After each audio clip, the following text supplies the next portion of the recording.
and she joins us now. Heidi, good evening. You know, I watched that session with Pravin Gordhan and the CEO of SAA. It seemed to go through different phases in terms of the response of SAA staff to what both men were saying. But the minister was really reading SAA, the Riot Act, and telling them, if you want to stay afloat, you've got to give us reason to keep you alive. Well, that is exactly it. You have a situation where Public Enterprises Minister is saying, you need to come to the party. We all need to work together in order for this airline to stay afloat. And this comes at the back of our Finance Minister, Tito Mboweni, last week at an investor roadshow in New York, saying that basically SAA is not salvageable and it needs to be sold.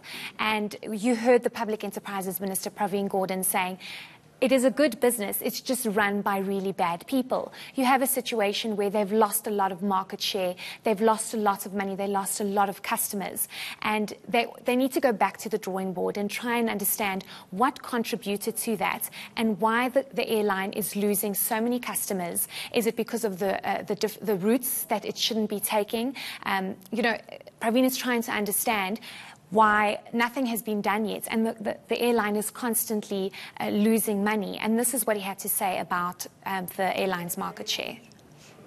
The airline has in the last few years lost 50% of its market share.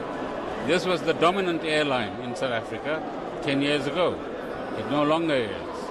Well, it must reclaim some of that market share as well, and don't allow doomsayers from the outside to prescribe what should actually happen to SAA, particularly competitors who want to create space for themselves.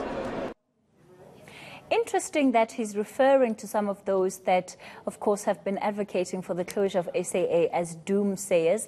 I mean, from the sense that you get, our Minister Pravin Gordhan and the Finance Minister on opposite ends on what the future of SAA should be. Well, you must remember that Tito Mboweni just became Finance Minister, so he's obviously looking at the financial aspect of it. You must remember that SAA is in about 14 billion rand debt. They just received another bailout from government of 5 billion rand. It's putting serious strain on the government fiscus.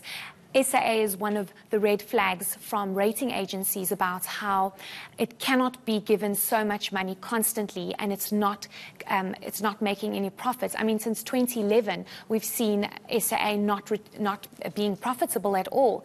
So Pravin is basically saying, actually, you know, we need to look at the strategy. We need to look at this turnaround strategy that was implemented about 8 months ago and see if it's actually working. And this is why he addressed the staff today to say, what are you guys doing? Have you identified those who are corrupt within SA that are still here?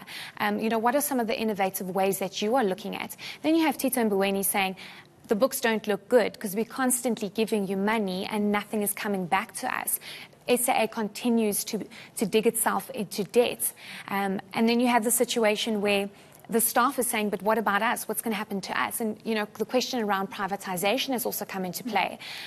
So they really have a difficult task ahead of them. And Heidi, I also wonder how much ordinary SAA staff members, how much of an impact they have in terms of the financial outcomes that the airline produces, because at the end of the day, some of those decisions that have resulted in the company being in the mess that it's in has been at an executive level, and certainly not for the dozens that the minister was addressing today. Did you get an opportunity to speak to staff, the ordinary staff, and get a sense of what they think about this issue? Well, the sentiment around this is it's not our fault. We were doing our jobs, and you had a situation where executives at the very highest level were not running the airline the way it should have been run. And this is actually a question that I posed to SAA's CEO and said, how are you dealing with those who were parts of corruption within SAA? Because wrong deals were made, dodgy contracts were signed, you know, they need to relook at their cost structure. And you know, he basically said that they're trying to deal with that. And that is something that Public Enterprises Minister Pravin also addressed, saying that why is SAA still protecting those that were corrupt and are still corrupt within SAA? Because obviously he has seen serious corruption at play at SAA. And the sentiment is the fact that those at SAA are trying by all means to get this airline to its best again. I mean, you heard Pravin saying that it used to be the best 10 years ago, and now it's in a very competitive environment where you have SAA competing with the local airlines and international airlines. But the sentiment is the fact that these staff members are trying to keep their jobs, because if SAA goes private, it's really going to impact the workers. But you also had the CEO speaking about the fact that it is salvageable. It can come back to its former days, and this is what he had to say. SAA is quite salvageable, to be honest with you.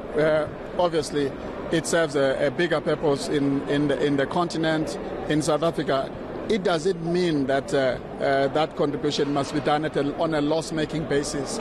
So we have looked on the commercial side, starting to pull back margins into the business so that there's contribution.